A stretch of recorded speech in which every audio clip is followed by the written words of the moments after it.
Hey, what's going on, guys? Thank you for joining me for day number 15, pretty much at the halfway mark now of my 31 Days of Horror. This is where I'm watching and reviewing 31 different horror movies over 31 days, all through the month of October.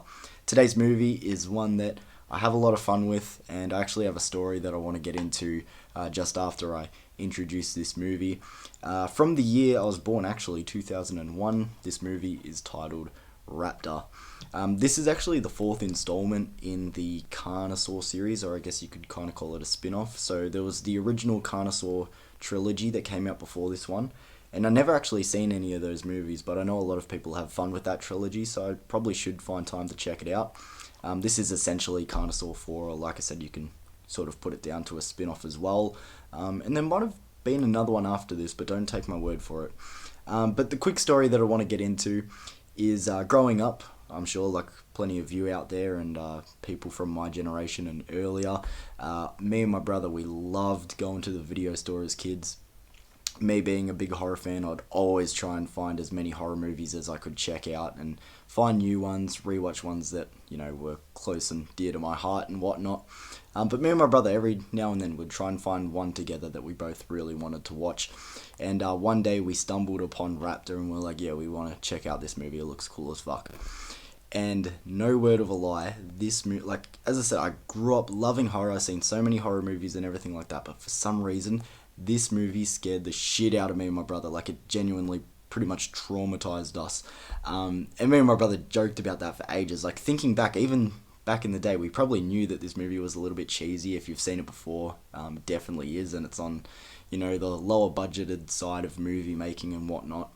But it genuinely traumatized us. I probably would have been around the age 5 or 6 when I first saw this movie. My brother's a couple years older than me. And like I said, we still bring it up now. My brother goes, hey, have you ever rewatched that Raptor movie? And I've seen it a few times since, but he goes, remember that scared the shit out of us. And there was scenes where, like, you have the Raptor's point of view. We always called it Raptor Vision, and we laugh about it. And even my dad, he goes, fuck, remember that cheesy fucking killer dinosaur movie that scared you? And yeah, we just sort of have this history with this movie. So it was a fun one to pull off the shelf for my 31 Days of Horror lineup this year. Like I said, I've seen it maybe 4 times now in total, and it's definitely funny looking back and thinking that this movie once upon a time scared the shit out of me and my brother. But that's the quick little story I wanted to say. Getting into the plot and setup for this movie, like I said, it's pretty much the 4th Carnosaur film in the franchise. So if you're aware of the original trilogy, you're probably going to get the gist of what this one is. Starring Eric Roberts, because of course it is. Eric Roberts is in fucking every movie, but he's the lead in this one. And essentially we have a small town where people are getting picked off, and Eric Roberts is the sheriff, and he's trying to figure out, what the fuck's going on. This wildlife lady comes in to try and figure out, why these people are dying and in all these gruesome ways and whatever. And it turns out there's this lab that's been hatching and working on dinosaurs, and a raptor has escaped and it is now wreaking havoc on this small town. And that's pretty much the plot there. Pretty straightforward. I'm sure you've got the gist of it. It's pretty much what you would expect from a movie like this one, if I'm being honest. And especially from this time, the early 2000s. It's got that cheesy, low budget feel to it that, I'm sure a lot of people, again, from my generation that have grew up with movies like this one, you've got the gist of it.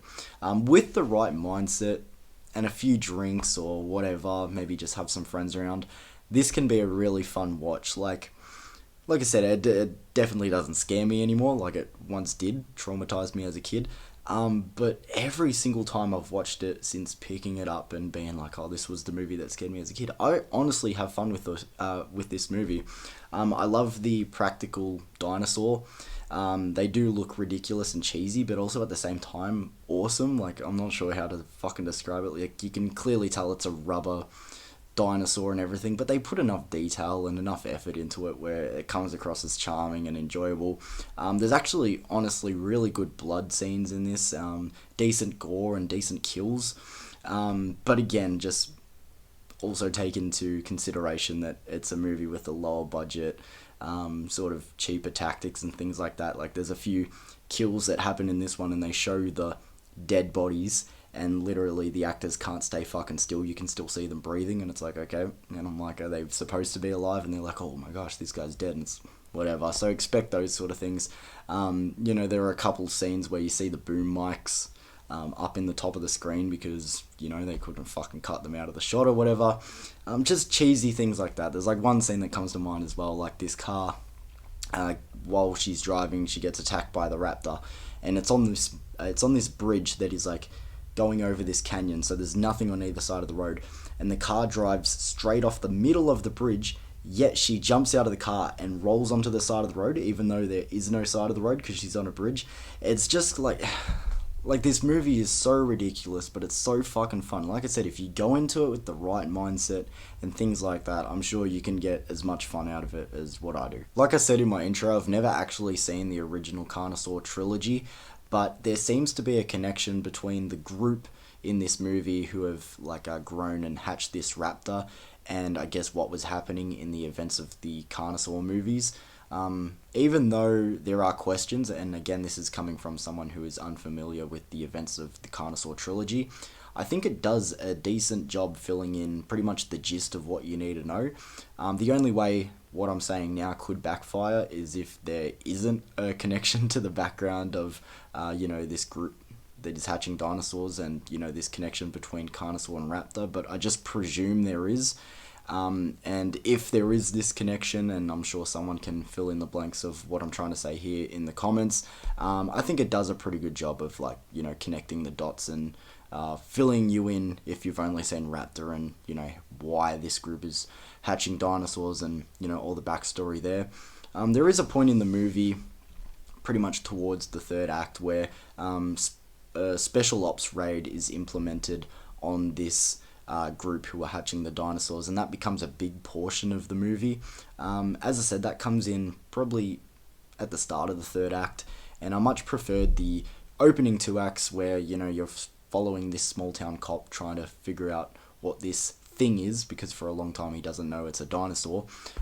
This whole mystery of what is killing these people, and you're following this raptor run around this small town. I much preferred that stuff. I found it more fun. I didn't really care much for the special ops stuff, especially how much time it took. And seemingly not a lot really going on with the special ops stuff, if I'm being honest. For a big portion, it's just them coming into the facility, and the dinosaurs are put on the back burner, and I don't know, I just didn't really care for it much. And even in the third act, it pretty much turns into Carnosaur 4, take Raptor off the title. It was they went, fuck, I'm not thrilled about this Raptor title, we should have just made Carnosaur 4, because in the final act, I swear you don't even see the Raptor anymore. I'm trying not to spoil things, and there's sort of a reason why. But then you're pretty much dealing with a T-Rex for the climax of this movie, and from what I'm aware, the Carnosaur trilogy is dealing with the T-Rex, so pretty much just wipes the slate clean going into the final act and just changes up the script. And like I said, pretty much just a little bit of a spoiler there that they end up dealing with the T-Rex instead of a raptor. But again, with a movie of this caliber and things going on, it's pretty much what you kind of expect, and you just gotta go with the flow. But getting to my final thoughts of Raptor and giving it a score out of 10, like I said, this can be a fun watch if you go into it with the right mindset and you're in the right environment, beers, friends, or you're just willing to lock in for the ride if you are watching it by yourself like I did for this review. I wasn't a fan of the third act, like I mentioned before, and the direction that it went in, but still with this movie, it's mostly a fun time. But again, it's full of things that you'd kind of expect from a movie like this one. Shoddy acting, like I said, plenty of moments where the boom mic's in shot and things like that. Boobs, blood, gore, the things that you kind of want from a movie like this one. Practical effects that range from being cheesy but also at the same time fun, and you just sort of go with the flow. You've got, like I said, what's his name? Eric Roberts, he teams up with this wildlife lady who is essentially a cop as well, got the authority and whatever. But she never wears a cop uniform. Of course, she's got to wear these tiny tops that, just cover her big boobs, and she's got her stomach out 24/7. It's just that kind of movie. And, there's a scene where right when she's getting unchanged and, she's in her underwear, that's when she goes, oh, I feel like I need to inspect my house just in case there's something in here. It's oh, okay, of course, that's how it works. But again, it's a movie like that. Here's the perfect shot of her right there on the back. That's what she looks like all movie, and she's essentially a cop. But like I said, have fun with it. Just enjoy the ride. It was still better than fucking yesterday's movie, The Forest, and that movie is obviously more competently made, but this one's just way more fun. I'm gonna give Raptor a 5 out of 10. Right in the middle. It's about average, but it could be so much worse if you're just not in the right mindset and not willing to go along with the ride, and just sort of go with the flow with this one. So there we go, guys. If you've seen the Carnosaur trilogy, just let me know, like, is that actually a trilogy where you sort of get the same sort of thing from this one? Is this one like a lot more cheesy compared to those ones, or is it sort of the same sort of vibe? Just fill me in, so I do know how soon I should get around to that Carnosaur trilogy. But thank you for joining me for today's review.